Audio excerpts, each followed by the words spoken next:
Hello, all of my Be in Demand listeners. Today, we are going to be talking about why you need to be ignoring what mainstream has been telling you. They mean well, but it's actually hurting you and holding your business back. So let's get on to the show. You're listening to Be in Demand, the podcast for honest advice, inspiring stories, and ideas for growing your business by leveraging the expert that you are. I'm your host, Laurie-Ann, business mentor. And I'm also a reformed painfully shy girl, red wine lover, and exercise enthusiast. Join me as I share how being positioned as the expert in your industry, even if it's a busy one, will help you stand out and be the one in demand to hire and work with. Oh, I'm so glad that we are going to be talking about this topic because I just find that when you're listening to what mainstream tells you, you are just following the masses, literally following the crowd. If you've read the book Blue Ocean Strategy, it was a book that I picked up, and I know that a lot of people talk about this every once in a while, about the blue ocean versus the red ocean. And if you haven't read the book, I'm just going to summarize it right here, right now for you. That when you are doing or acting or thinking the way that everybody else is thinking and acting, that's a red ocean, meaning like sharks attacking, their prey. So that's the red ocean.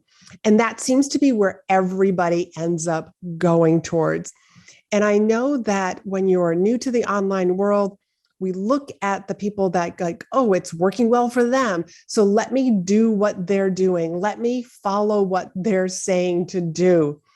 And you got to remember, you're not the only person who's listening and watching them. So that's why it becomes a red ocean. I want you to stand out. So let's talk a little bit more about what I bet you're feeling, some of the problems that you are experiencing. You don't have enough clients. I know that when I came into the online world and tried to figure all of this out, I didn't have enough clients. I didn't have enough clients for a while until I finally, light bulb moment, started to remember back to when I first left corporate, what I did. So I get it. You don't have enough clients. You're working hard and you're putting in your time. I hear that from a lot of clients, a lot of people, I have to work this hard. I have to put in my quote, air quotes, that is, I have to put in my time before it's actually supposed to work. You're doing what the influencers say to do. You're writing all of that content. You're getting seen, over coffee chats, these get to know you type sessions. And then it's do it again next week and do it again next week. And you're building relationships and you're spending time on social media because you're supposed to be engaging, because there's this thing called the algorithm. You know what I'm talking about? Yeah, that algorithm. And the algorithm is like the nasty landlord who keeps changing the rules on you. Just when you've paid the rent and you think I'm all set for this month, meaning you know exactly how the algorithm is working, the algorithm changes. TikTok changes their rules, their algorithms. Instagram changes, Facebook changes. It all just keeps changing. I have to say that one of the social medias platforms that I do like is LinkedIn for their attitude. And if you haven't listened to the special episode that I had on LinkedIn with special guest Donna Sudella, I highly recommend that you go and listen to that. It was actually in the beginning of this year. But LinkedIn realizes that it's a professional platform and that people actually have jobs. So it doesn't expect you to be on the platform 24/7. So can you relate to any of those problems? Not enough clients, because you don't have enough clients, you start worrying about the lack of income. You're basically working for free. Maybe you're going to have to go get a job. Maybe that means that you're going to have to get some extra childcare. You're not going to be able to enjoy this mommy time with your young children.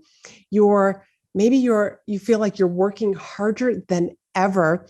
and you feel like this is why I went into business for myself, was to have more freedom, more flexibility. Sure, I might be able to work from anywhere, but maybe you feel like you're working so much and all the time. Maybe instead of having that full-time corporate job, you are now working 60 hours, 7 days a week. I totally get that because I was there also. Mindset work. You're doing the mindset work. You're hoping that one day this is all going to finally work out, but you're hoping that it's actually going to be sooner than later. So you spend time journaling, spend time meditating, spend time visualizing, all of that advice that we're hearing from all the different influencers that are out there. You're doing tons of free coffee chats, that get to know you, hoping that they're actually going to send you a referral your one day your way. And really what you need to be doing is getting your message out there in front of the people who can actually hire you. And maybe you're also DIYing like the latest social media trends, and also maybe some other, we're going to talk about algorithm also, the different algorithm tips, hoping that the right people are going to see your post and book a call with you. When the fact is that non-ideal clients are actually seeing your content, that they're seeing your stuff. And so because the problem doesn't relate to them, they're just kind of passing by, or there's other people that are out there and they're just giving you like a little heart. Here's a like, not really giving you much thought in the comments, because if you had, more thought-provoking comments to start having those conversations, then the algorithm would actually say, hey, people like her content. Let's show more people her content. Again, you're at the mercy of an algorithm. And I want to talk to you today about that's not the way to grow your business. I actually want you to go into the blue ocean, get away from the red ocean and into the blue ocean. So before we dive into getting into the blue ocean, I just want to also share what I think is happening, because I see this a lot in a lot of the clients that I work with. You're hiding behind your words, your social media content, because it feels safer than being seen, than having, maybe you don't even like to take selfies and have pictures of yourself out there on social media. So you've got these images that you're either downloading from Canva or some other sort of imaging supply picture, beautiful pictures, but they're not of you. Like you would rather hide behind other people's pictures and your words, your social media content. You're playing it safe instead of really sharing the message that you're here to talk about. And what I mean by that is you're being beige. Yeah, beige. And I know that that's a little harsh to say, but when you're beige, you blend in with everybody. And actually, when you're beige, you're actually in the red ocean. So you're getting swallowed up, so to speak, by everybody that's out there. And it's really hard to stand out when you're trying to be the coach, the service professional for everybody. I want you to really find your niche, speak up, and talk about what you believe is wrong with the industry, how you believe that people should be thinking about your particular topic, your particular expertise. And the last one that I want to share here is you want to be liked. You want to be liked and not judged for what you do, for who you help. So you're playing it safe. You're playing it safe so that nobody is judging you. You're playing it safe so that nobody says, hey, who are you to be talking about this particular topic? And again, when I walked into the leadership industry in speaking, I felt exactly like that. Who was I to be talking about leadership? I was no big CEO ever, but I came from an experience of something that I really saw in healthcare about what made the difference between one department to another department, because I had transferred from one place, from one specialty to another specialty, and just saw the difference, not only in myself, but in the team, that I was working with in both departments. So that's what gave me the right to be speaking, because I knew coming from my perspective as an employee that this is how we could be changing leadership. This is how we could be changing healthcare. So I'm going to get off that little soapbox right now, because I have a lot to say when it comes to leadership. But there was a time when I first started out that I felt like, who am I to be talking about this? I didn't want people to judge me based on my experience. I've even written a couple of books, and I'll tell you that imposter syndrome does show up. And even now, as I've been in this industry and I've been an entrepreneur for a long time now, it still shows up, but less often. And when it does show up, I recognize it right away. So I know I've already done a couple of episodes on the imposter syndrome. So I highly recommend that if you feel like that imposter syndrome is showing up and hanging around and kind of dictating the show, I want to suggest that you go and make sure that you listen to those. But today, let's talk about how marketing is different today than it was just a year ago, 2 years ago, 5, 10 years ago. Our buyers are smarter. Well, they're not really smarter. They're just wiser, I would say. They're more astute. Because they're seeing all of these trends in this marketing online world, like they're seeing it again and again and again. And again, if you're doing that, the same thing that everybody else is doing, and you're blending in, you're beige, you're in the red ocean, and your buyer, your ideal clients are standing behind you and like arms crossed and like, yep, this looks familiar. I've seen this with other people. And then there's also that we want to be genuine with our audience. And today I just feel like after the past couple of unique years, as I like to refer to it, that the online space is busier and noisier than ever.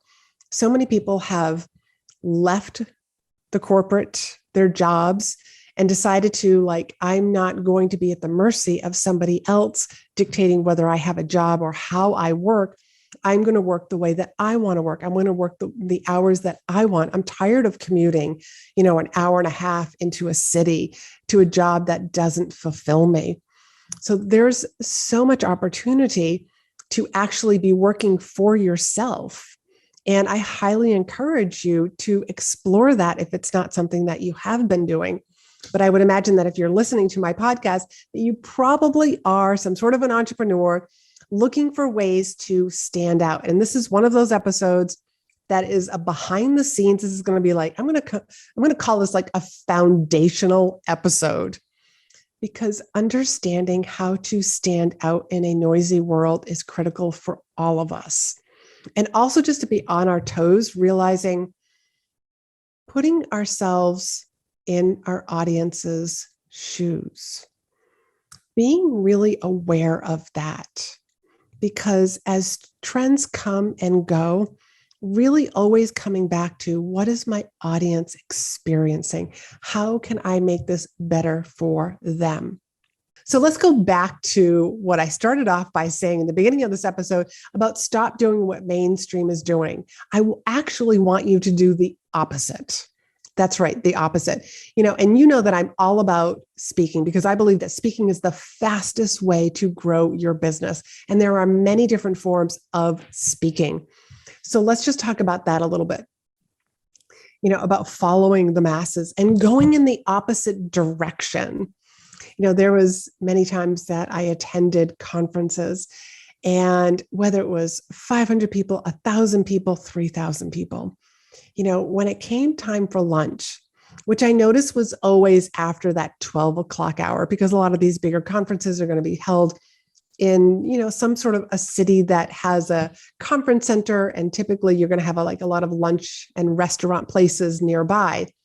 And so to avoid the other offices and companies that are in the area, we'll wait till their lunch hour is over. So that was one thing that I noticed, is that lunch during these conferences was typically after the 1:30 timeframe.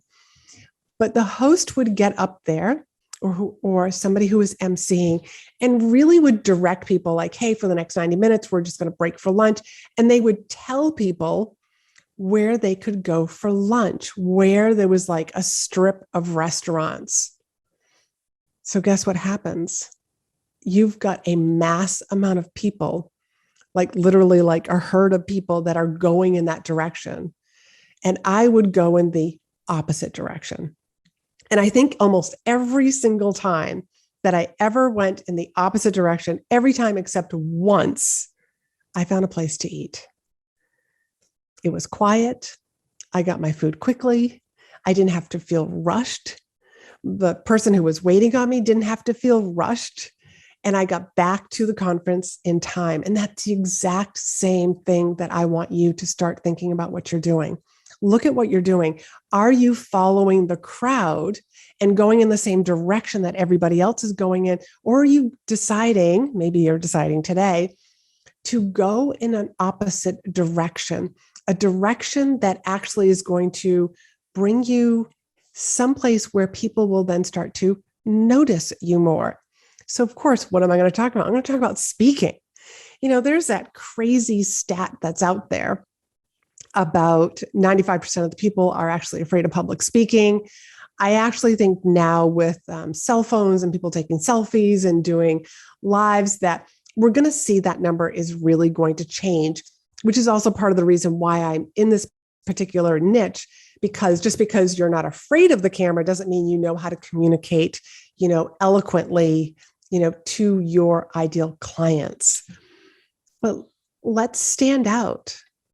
And when you are that person who is speaking, whether you are speaking in person or whether you are speaking virtually, it is the most efficient way to be marketing yourself, the most efficient way to get in front of the right people, which is what I'm all about. I'm all about efficiency. Efficiency is definitely one of my middle names, along with repurposing. But when you are that speaker who's being introduced, whether you are speaking on as a guest on someone's podcast, whether you have your own podcast, a meeting, a conference, you're a guest expert in somebody's high-end mastermind, you are positioned as that person of authority, a person of expertise in that particular industry. And there is so much that comes with being that person that's in the front of the room that your audience goes through. And what I mean is your audience members, whether it's in person or virtually, or even the people that are involved in that mastermind, they bought a ticket. They're spending time there. They looked you up to see should I be there in person or should I just watch the replay? And that's for virtual events like masterminds or virtual conferences. But the in-person one, should I take the time out of the office, out of seeing, block off time with my clients to go and hear this speaker?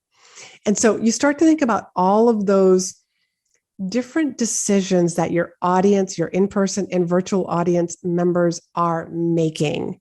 And so that means everybody who actually is there. And, granted, if you're speaking virtually, there are going to be some people who had a conflict, had an emergency, didn't feel well. They're going to watch the replay anyways.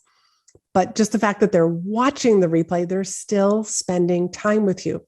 So all of this all together means that everybody who is watching you, they are a pre-qualified lead because they're spending time. They bought a ticket. There's always an exchange of money, exchange of time, in order to hear you, in order to listen to you speak. So that means that everybody that's in that audience is interested in what you have to say. That makes them pre-qualified leads. And if they're not exactly an ideal client, because that's what speaking is designed to pull in the right people, the ideal clients to you, and push away the people that are not ideal clients. And you're probably wondering how you do that. And that is something that I teach clients how to do when you craft a signature speech. More on that in a little bit. But that is what speaking does. Pulls in the right people, pushes away the other people, and the other people who you're sort of pushing away, they become great referral agents. Whether it's to other people who have the same problem that you solve, so who could become ideal clients, or even other places to speak, because there are lots of people who are on volunteer committees, and those people, if they've seen you speak because you were positioned as an expert, can be those people who send you an email that says, hey, I'm on a committee and I heard you speak at this particular event. I'd like to invite you to speak at our event. And when you're the speaker, you don't have to worry about the algorithm. And I think that is like the pretty bow on top of this beautiful gift called speaking. You don't have to worry about if the algorithm is liking you today or not liking you today, if your content is getting censored or if it's not getting censored. If you're in a Facebook group and you post something that, hey, they don't want, that goes against their rules, they get to delete it. So you're not at the mercy of anybody like that. And let's just talk about hashtags for a minute. Making sure that you have the right hashtags, that's a lot of work. And that, again, is kind of like the algorithm, and it's constantly changing as well. You've probably heard me say that there's over 7,500 speaking opportunities every single day. And think about if you just pitched yourselves a couple of times a week to finding the perfect places to speak and get yourself booked, you could be speaking in front of pre-qualified leads. As a matter of fact, I was talking recently to a woman. It was for an ideal client interview. And I just love doing ideal client interviews. One, because these are people who are in my audience. These are people who they may know me, they may not know me, but they're interested in some form of speaking, or they've done a little bit of speaking. But either way, it's my way of really just kind of diving in and having these really juicy conversations with people who might be my ideal client. But it's not because I'm trying to sign them on as clients. I'm really just trying to get some answers as to are you speaking? What holds you back from speaking? Why are you speaking? Tell me about the successes you have had in speaking. And I'm going to do an entire episode on ideal client interviews so that you can be doing the same. And I'll be sharing some of the results that I recently found from this particular round of ideal client interviews. And I highly, highly recommend that you do these ideal client interviews once a year. You don't have to do as many as I just did this past time, because I just kind of really love getting to know my audience. And if somebody raises their hand and says, I'll be one of your interviewees, I always say yes. So just kind of take out that please. So let me just share a story from one of my ideal client interviews. I just happened to ask her, have you done any speaking? Yes, she had. Have you had any success speaking? Yes, she had. Well, how many clients have you signed on? She goes, well, one when I'm speaking. Fantastic. And then I asked her, well, how much is that client worth? How much do you charge for your service, your program? And she said, $1,000. I said, okay. How long did you speak for? And she told me she spoke for an hour. So what I said to her was, so in 1 hour, you signed on a client. So that means that 1 hour you made $1,000. And she was like, oh my, I never even thought about it that way. So suddenly earning $1,000, just edit that out. Suddenly earning $1,000 in an hour because she gained one client. She literally saw speaking from a different point of view. It was like, I should be doing more speaking, especially since it's worth about $1,000 an hour. So think about it as you could either be speaking in front of a big or a small audience filled with your ideal clients and sign on 1 or 2 clients, or you could spend that time writing social media posts that may or may not bring you any clients, that may or may not bring you any traction, that may or may not position you as the expert, because people are just scrolling on social media. So I just want you to think about if you were using speaking, even if you only signed on one client every time you spoke, but you spoke twice a month, whether it was in person or virtually, and you signed on a client each time you spoke. So that's 2 clients a month when you're speaking twice a month. How quickly would it take you to have a full roster? How long would it take you until you had to start having a wait list of people who were willing to wait to work with you until you had a space, whether you opened up more space on your calendar, you had a client who finished up with you, you opened up a group program. How long would that take? And think about, like, as clients finish working with you, that you would have this list of hot leads who are ready to work with you. That's what speaking does for you. Whether you are speaking at a meeting or a conference, or speaking as a guest expert in a mastermind, and being able to speak and share and communicate with that audience in a way that you are the very next best step afterwards, because you are delivering a message. This is how you make change. This is how, you help the people that you are helping. This is how you help people understand, like, what's the problems that they are suffering from. Because sometimes we don't even know. We just think, oh, this is just a natural part of growing a business, when that might be a problem that you solve for your audience. Like, why are you posting? Like, if you just happen to be like a virtual assistant, why are you posting to social media? Why not hire a virtual assistant? As a virtual assistant, like, if you were speaking to an audience of entrepreneurs, of business owners, to be able to share with them, here's what a virtual assistant is. Here's what virtual assistants do. And then you get to share your philosophy, who you work with and who you don't work with. And when you are being able to get up there and share that sort of information, like, let's just say you're a web designer. Here's my approach to designing a beautiful, engaging website that gets you business. Here's what I see the masses out there doing. Here are the mistakes that I see people making when they are putting together their website. They're starting completely wrong. And that's one of the things that I do with my clients, is that I help them start with the end in mind. What do you want speaking to do for you? I need to know what that goal is.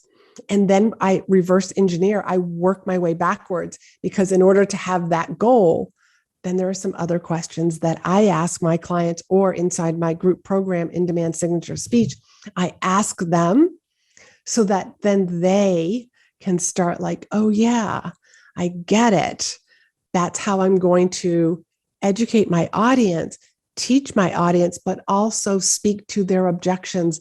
Let them know, like, here are the problems that I know that you're experiencing. Here's what I know that you're doing, how you're trying to solve your own problems, but you're going about it all wrong. Here's what you need to be doing. So anyways, more on that. That's inside In Demand Signature Speech, or you can actually work with me one-on-one. And if you want to learn a little bit more about how I work with clients and how you might be able to become one of my next clients, you can go to chatwithla.com and fill out the application and book some time with me. And otherwise, I hope that you gathered a lot from this particular episode, and just realize that stop following the masses. Let's get you to stand out in your industry so that you get the clients, so that you work with the very specific clients that you want to be working with, and that you have the profitable, thriving business that you have been dreaming of, the reason why you went into business for yourself. So until next time, I want you to be in demand. Thanks for hanging out with me. Be sure to hit the subscribe button so you never miss an episode. And join me over in my private Facebook group for more tips, community, and free trainings. You'll find the link in the show notes. You can also help this podcast reach more listeners by leaving a review. And as a thank you, each month I pick one of my reviewers to win a free coaching call with me. So if you haven't done so already, please leave a review and you could be the next winner.